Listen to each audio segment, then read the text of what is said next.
I want to do a second video this week and talk a little bit more about how I'm envisioning the future of this layout as far as operations are concerned. This level, this expansion, is going to operate very differently than the Sparta district, which is the lower level. I've got a separate video talking about how I operate the Sparta district. So on this layout, from Bloomington to Granite City, Illinois, there's going to be more through trains. If you look at the Sparta district, by the time I'm modeling, the through trains have essentially, well, they're all gone. That the tracks were severed south of Murfreesboro, Illinois. So the old GM&O main is severed. So all the through trains were rerouted, going on the main line of the Illinois Central Gulf. So this layout's going to have more through trains. Now, I've been doing a little bit of researching to try and figure out how I actually want to operate this layout itself. And for instance, the prototype itself in the mid-80s had 3 Amtrak trains in each direction. So a total of 6 trains per day of Amtrak. As I'm looking at the timetable, I'm not exactly thrilled with the way that the timetable has it. So that, for instance, looking at where trains could possibly be meeting per the prototype and the Amtrak timetable, I do not have a siding there. So I'm going to be looking at trying as far as operations, because this layout, honestly, I do want to operate like a 24-hour day, somewhat realistically, but not to the T. So I'm looking at having 6 Amtrak trains per day, but have a different timetable which they operate. One of the cool things about the Illinois Central Gulf Railroad during the 80s was the fact that this line had what was called slingshot trains. And these were piggyback trains. These were very small trains, maybe 15 trailer on flat car cars. One of the cool things about it for the time was they did not have cabooses, because they had renegotiated an agreement with train crews that by limiting the number of cars, it's not going to be an existential threat to the train crews themselves. So you didn't need to have, for instance, brakemen and so forth. So it was a 2-man crew, and they would be having several of these trains going back and forth between St. Louis and Chicago. These were an attempt to try and gain back some of the traffic that had been lost on that route due to Interstate 55 and the number of trucks traveling back and forth. Unfortunately, the slingshots, they were a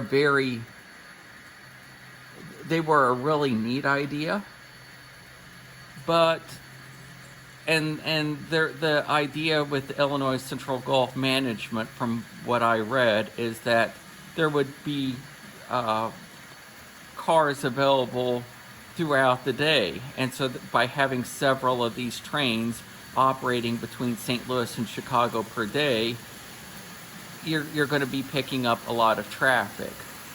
The issue was traffic doesn't become available throughout the day. A lot of companies were wanting to ship things at very distinct times, so that those trains didn't have the capacity, and trains, for instance, throughout the day had available capacity, unused capacity. So it was a really neat idea, but it did not attract the number of customers that they had hoped. And by the 90s, that project had essentially ceased.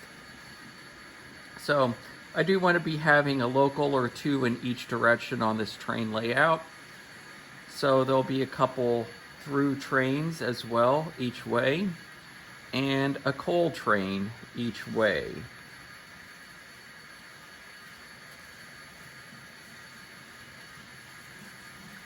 One of the neat things about this, the prototype itself was in the earlier days, of course, with the GMO, there was the coal train going from Captain Mine all the way up to, in one sense, outskirts of Chicago.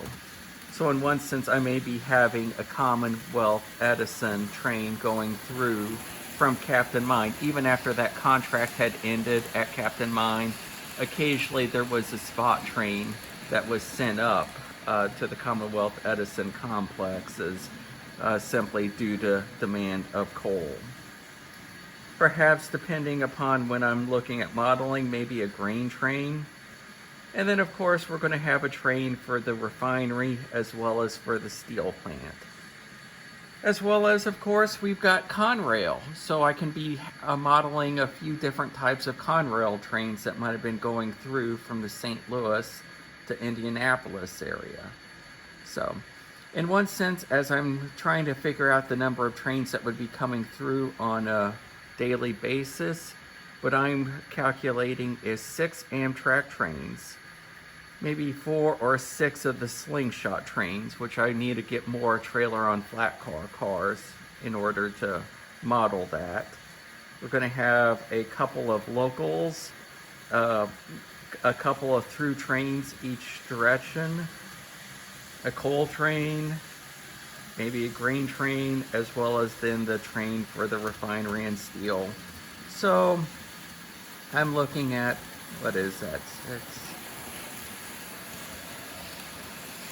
about 20 trains, 25 trains a day on this expansion. So this is going to operate, like I said, very differently because the Sparta district would only have a few trains per day, a local and a couple coal trains. So the way that this layout is going to operate is very different.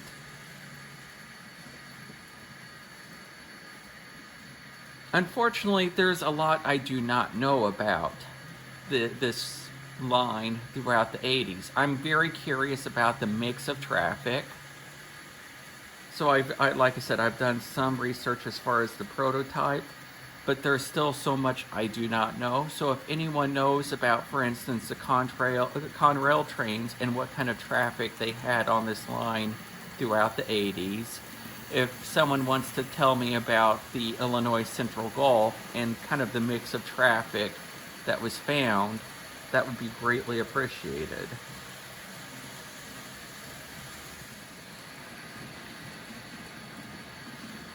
So the layout itself has a lot of work that needs to be done.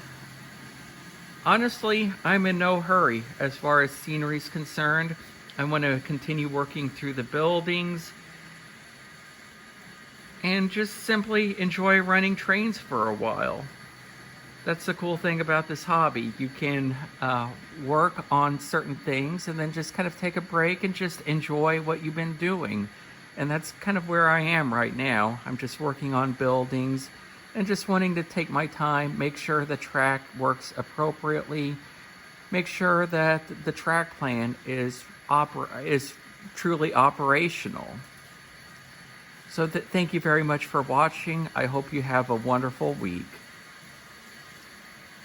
Well, since the Conrail train is right here, we'll watch it go by one last time.